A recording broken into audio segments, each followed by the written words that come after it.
Hello and happy Friday. The Pittsburgh Penguins are set to play the New York Rangers for the first time very shortly. It's weird that, we're 50 plus games into the season and the Penguins have not played the Rangers, but, these meetings are massive just because this is the first of four. Penguins are right up there with them for the top three in the Metropolitan Division. This is going to be quite the treat. I have a special guest coming up right after this drop. He's been on the podcast numerous times and, of course, is a big Rangers supporter. So look for that coming up right after this.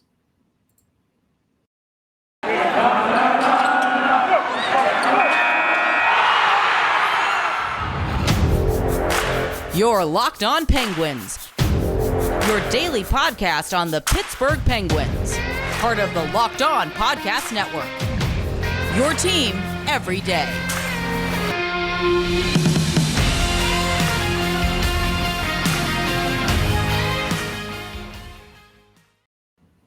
Hello, everyone, and welcome to this episode of the Locked On Penguins podcast. I am your host, Hunter Hodes. Remember to follow me on Twitter at Hunter Hodes. Also follow the show's Twitter at @L_Penguins. And joining me right now, of course, is Nick Zararis. He does the Upper Bowl GM podcast.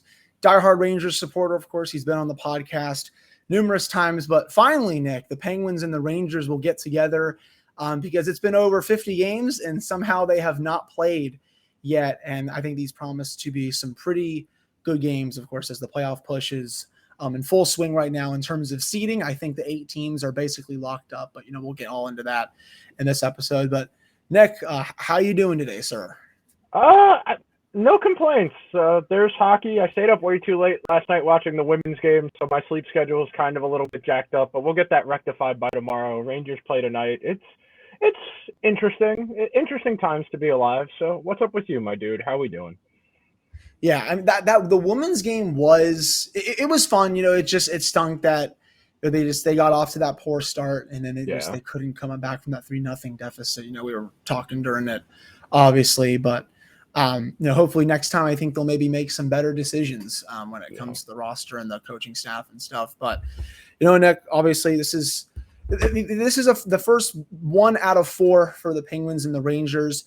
On my podcast, at least, I've told the listeners, I think the Rangers, they're carried by, I think their power play. Shesterkin plays like Henrik Lundqvist every night. And, that's not good because I thought the Rangers goaltending amazing days would be over when he would retire, but it seems like, no, Henrik Lundqvist had a kid and he's just basically a clone of him. Would you say that's basically been the bread and butter for New York this season? Because, I look at, just the expected goals and stuff on Money Puck, 45% of the expected goals this season, only 50% of the actual goals. They're only +1 with the goal differential. They're 44% Corsi for shot attempts. It's definitely weird how their underlying numbers can be so bad, but yet they're continuing to win games and be at the top of the Metropolitan Division. So it's very, very complicated. I've spent the better part of the first 50 games or so of the season trying to figure out how they're winning and going through. And I've been spitballing with an idea. A few other people I know have been working on something similar. One of my friends who does statistical models has been working on it. And yes, the Rangers do not create enough scoring chances, and the ones they do create don't have a ton of value. But the thing the Rangers have going for them, if you want to go just purely from an underlying statistics perspective, the scoring chances they do create, those few, they are dead last in Corsi. They're 44.47, 32 out of 32 teams. That's not good. Yeah. But those scoring chances they create are in the top 5 in terms of quality of scoring chance. So of the individual scoring chances, those are the 4th most valuable of any team in the league. So they're extremely selective in the chances they take. So they will have a lot of sustained zone time without ever registering a scoring opportunity just because of the way they're set up. Yes, some of that is that they just don't have enough finishing talent, especially in the bottom 6 where those 2 lines will be out there and they'll just hem the puck in the offensive zone. And if it's in there, they probably won't get a shot on net. And the top 6 plays a little bit different where those guys are in control of the puck a little bit more, a little bit less cycling, a little bit more tape-to-tape kind of stuff. But yes, the underlying numbers are very bad. In a nutshell, they are propped up by their goaltending, having one of the three best defensemen in the league, and the power play. That's it. If any of those three prongs fall off, they're cooked. The second and third D pairs have not been very good this year. Trouba and Keandre Miller, and then the third pair has been rotating all year. They did the two rookies on Tuesday night, which worked out pretty well for them with Zach Jones and Braden Schneider against the Bruins. But they're still trying to iron out the defense. The offense is very reliant on the power play, and Shesterkin's great.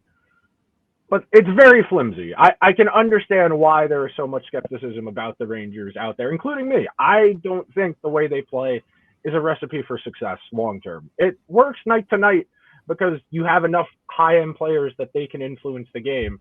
But in a long-range sample, you're going to have problems, which they do. We're 45, 46 games in, and they're middle of the pack or worse in pretty much every underlying statistic. Yeah, I think, and I think that's the thing that scares, me and I think some other people about the Rangers is, is this good enough to go into the playoffs and beat a team like Carolina at best out of 7 or Pittsburgh, who of course is just red hot right now? I mean, I think they could take down Washington because I don't think Washington is any good this year. Their underlying numbers are also kind of not that good, excuse me. But, one of those players, especially on the power play, Nick, I wanted to get your thoughts on Chris Kreider. I mean, I don't know where this came from. Basically being a Rocket Richard candidate this year, he may actually very well win it.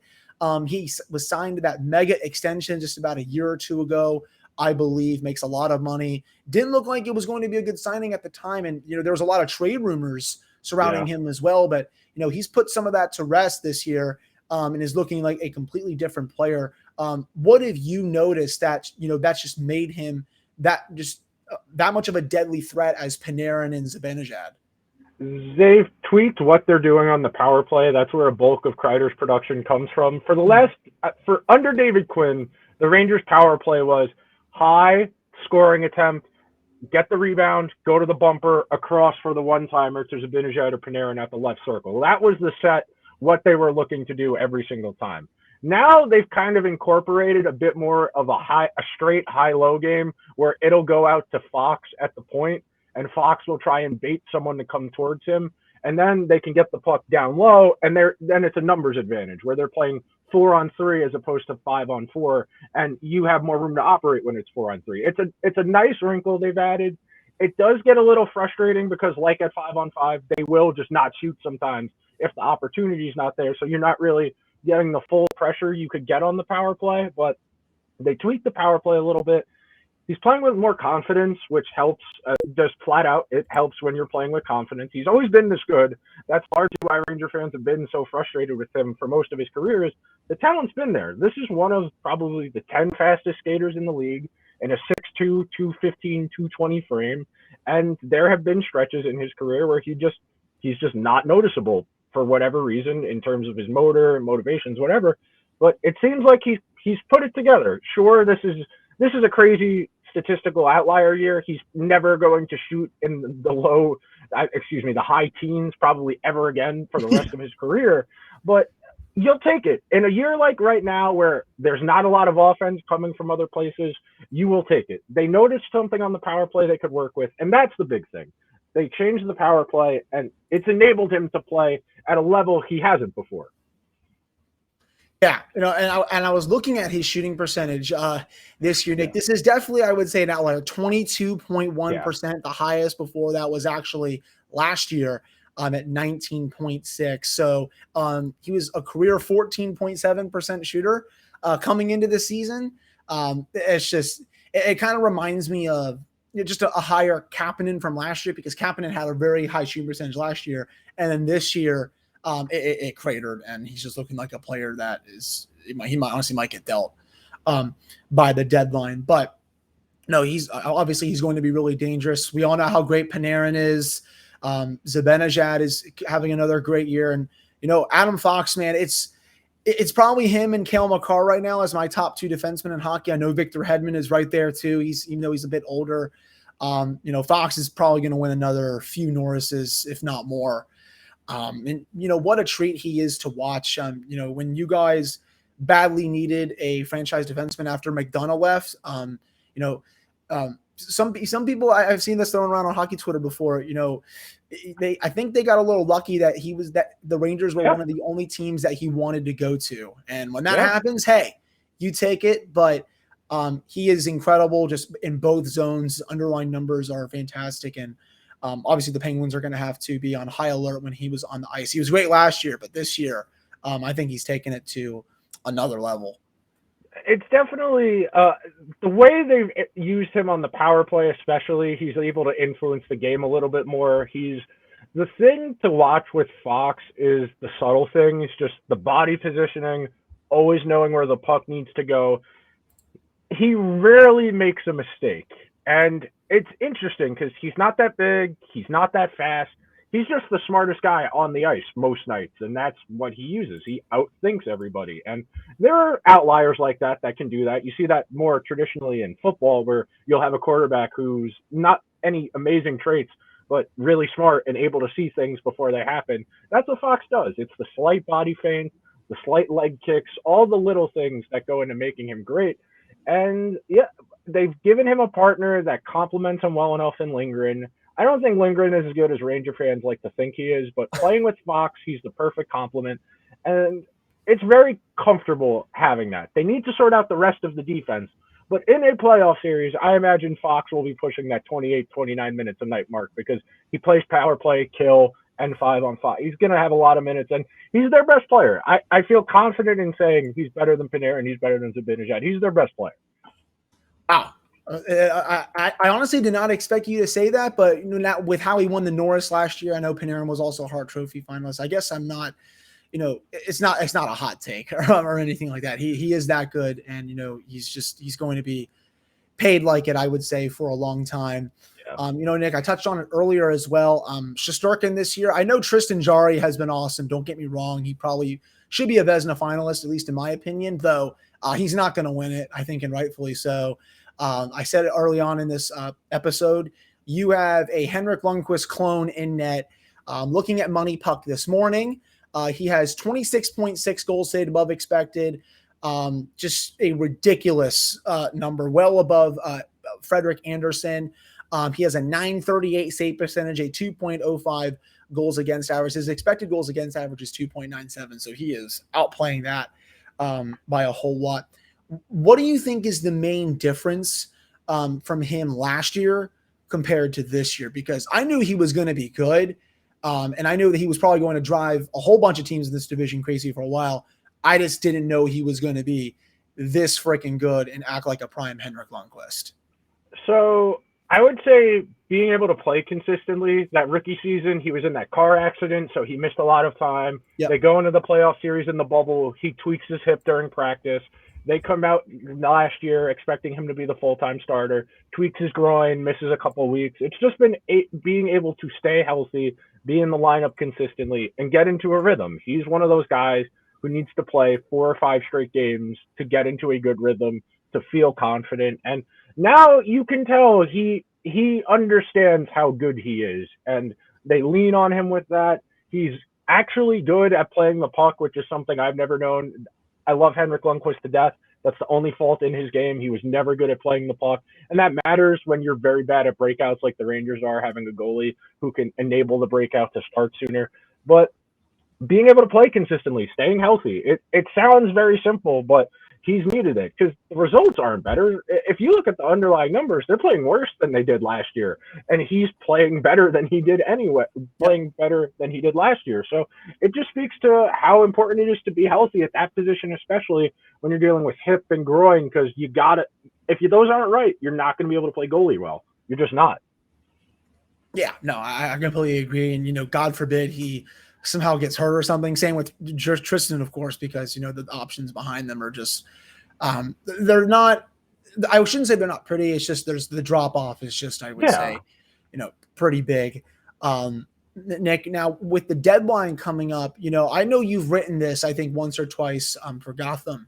You think the Rangers should be all in just because you think their window is this year, and next year. Yeah. And that might be it, just because they have a lot of contracts that they're going to have to either, a couple of them moved out, but some of their younger players are going to have to be paid. And that's going to take up a large portion of the salary cap, rightfully so. You pay your best players whatever you want, and you figure out the rest later. I know Chris Drury has not done some of that the last couple of off seasons, especially this one with Barclay Goodrow. I have seen your tweets on your timeline just with, we'll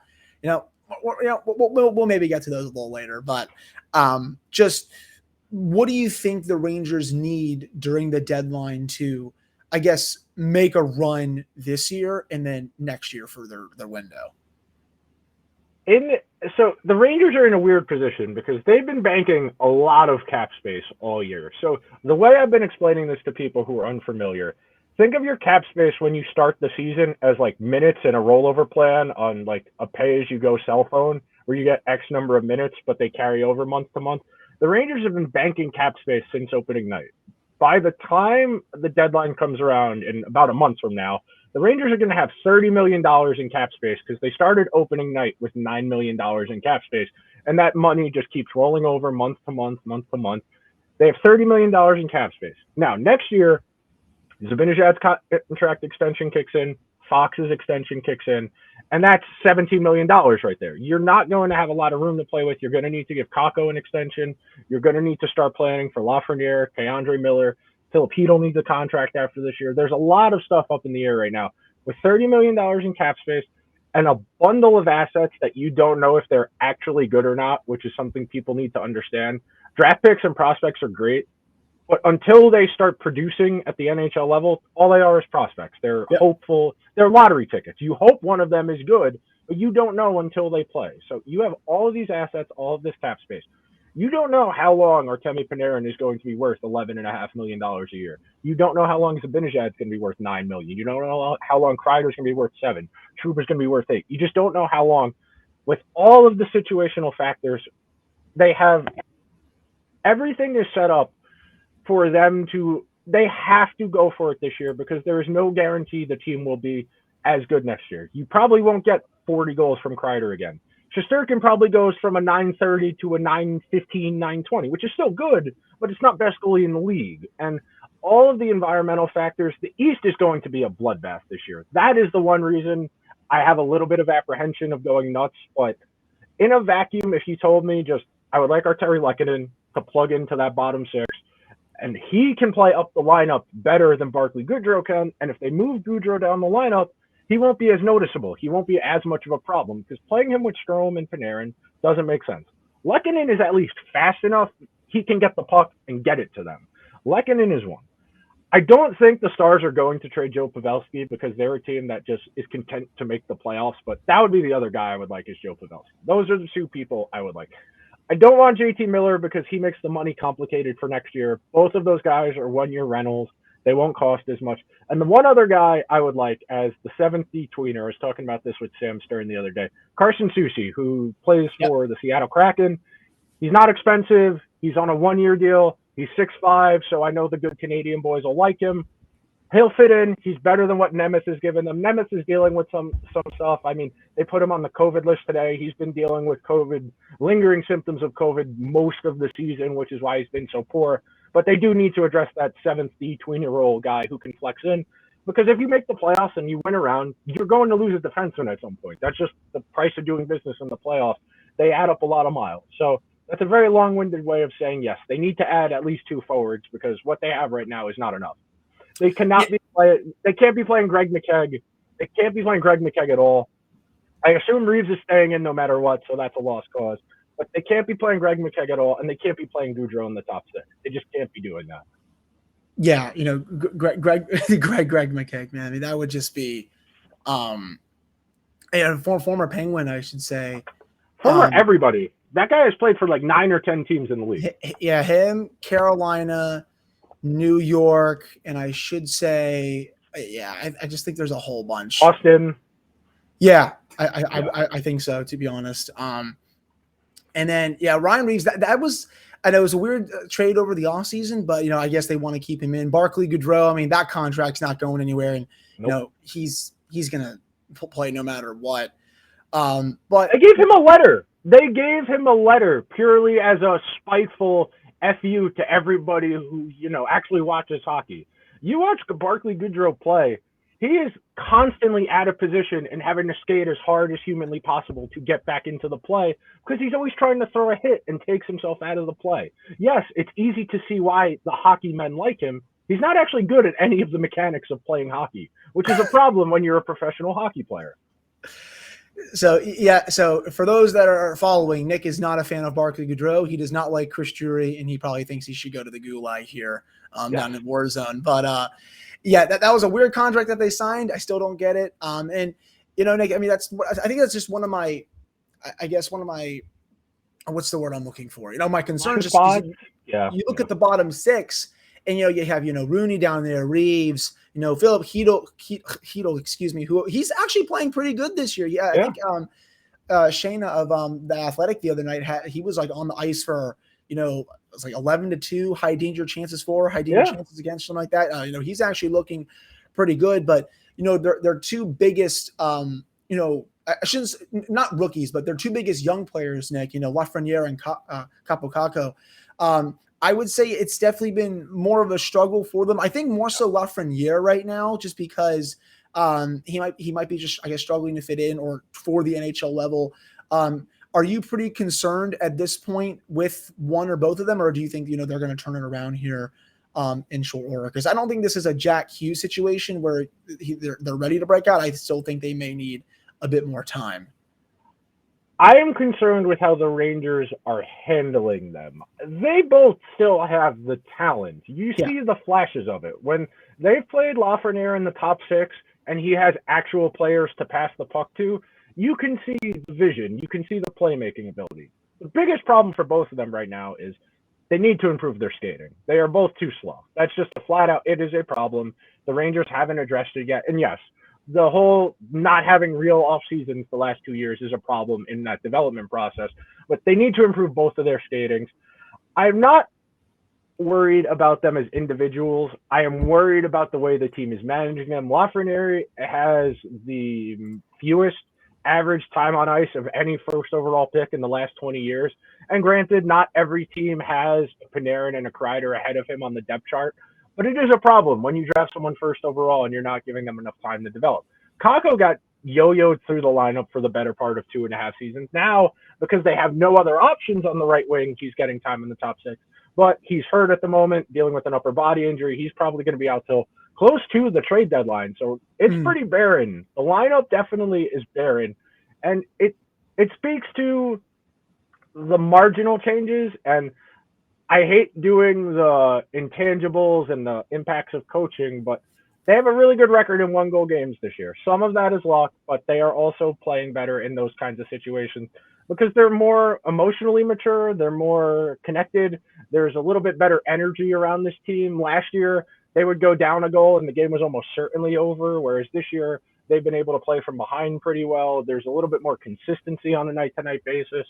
They're still not playing great, but they're finding ways to win in a way they wouldn't have under David Quinn. So Gallant irks me. He's very condescending. He does not give good answers to the media, but he's doing something right managing personalities, which matters for something because that is part of the job of being an NHL coach. Well, I will say he's doing a better job than David Quinn did. And I mean, it's hard to do a worse job than David Quinn. I mean, we all just saw what happened with Team USA, and I understand that. You know, those matchups are 50-50s without NHL players, though. I mean, he kind of screwed up by not putting out one of his best shooters in the shootout against Slovakia, and, you know, it cost him. But, you know, it's David Quinn, so I know you're definitely not surprised, and I'm not. You know, Gallant's always been, I mean, I guess a pretty decent coach, but, you know, usually his teams have better underlying numbers than this. I remember back when he was with Vegas and Florida as well. You know, they had some really good numbers, and I remember at the time when he was fired out of Vegas, it didn't make any sense because it was just really his goaltending was failing him. And then Peter DeBoer comes in, I mean, gets better goaltending, and what do you know? The team starts winning again. It's almost like sometimes that's the difference in NHL games. But, you know, I thought at the time it was a strong hire, but, you know, I definitely did not see, you know, I guess the poor underlying play coming. But, you know, Nick, I know your team has also been linked in trades to Ben Sherratt, which would be hilarious for just multiple reasons, but not mainly just due to the Rangers, but I think due to a lot of teams willing to pay a first-round pick for him. I was reading Dom's article in The Athletic today, and I'm pretty sure his actual goals rate is 32% this year off of a 41% expected goals rate. That's surely a guy you want to trade a first-round pick for, right? Isn't it, NHL GMs? That would just be truly hilarious. But Nick, before I let you go, though, do you have like a few keys for the Rangers winning this matchup? And, what are you looking forward to, as they, will play Pittsburgh? It'll be the first of 4 meetings. And this could very well be their first playoff series in 6 years. Rangers need to be good in transition. It is the Achilles heel of watching them play on a night-to-night basis. The Penguins aren't as aggressive as some of the teams the Rangers have struggled with, like Carolina, like Calgary, like Florida in their forecheck. But if you give the Penguins room, you let them creep up on your D, they slow you up in transition, they muck up the middle of the ice, it becomes frustrating, it becomes harder to pass against. Transition would be the thing. And the Rangers defense has the talent to be good. They need to not let the Penguins gain the zone with speed. It's been the problem all year. It's been the problem for like 4 years. They have guys who are good skaters, but they just don't play well in the neutral zone for whatever reason. And against a team like Pittsburgh that has the high-end talent that you guys do, it's going to be really, really difficult if you're just letting whoever's carrying the puck gain the zone with speed and get set up. And you're behind the 8 ball when the other team gains the zone with possession and everybody's able to get to where they need to on the ice. You got to slow it up in the neutral zone, force a dump in, and at least if you lose a puck battle, you made them work a little bit harder than you would have if they just gained the zone with speed. That would be the biggest thing for me. Controlling the middle, controlling the neutral zone, that's a very cliche thing to say. That's the key to hockey in general, is controlling the neutral zone. But against a team like Pittsburgh that has as much talent as the Penguins do, you can't let the Penguins set the tempo of the game. Yeah, and I think this is also going to be a little cliche. The Penguins got to get traffic in front of Shesterkin. That's a given. They got to get to the high danger areas as well. The biggest thing I think with Pittsburgh, it's the vibe check, as we like to say. The first 5 to 10 minutes, that'll really go a long way to seeing how the team is going to play. If they start out red hot, 90% of the time, or right around there, it's like 80, 85. They're going to come out on the right side of things. But, I'm also curious to see how they handle the Rangers power play. The Penguins penalty kill is top 3 in the league this year. They've been really good at kind of just, they do it's almost like a little square right in the slot areas, 2 down low, 2 a little up high, and they're taking away all of that, just those high danger areas, and they're making teams just beat you from the perimeter. So I'm curious to see if the Rangers can sneak a player into that box and get a couple of scoring chances on that. But I'm excited, man. It's about time these two teams play.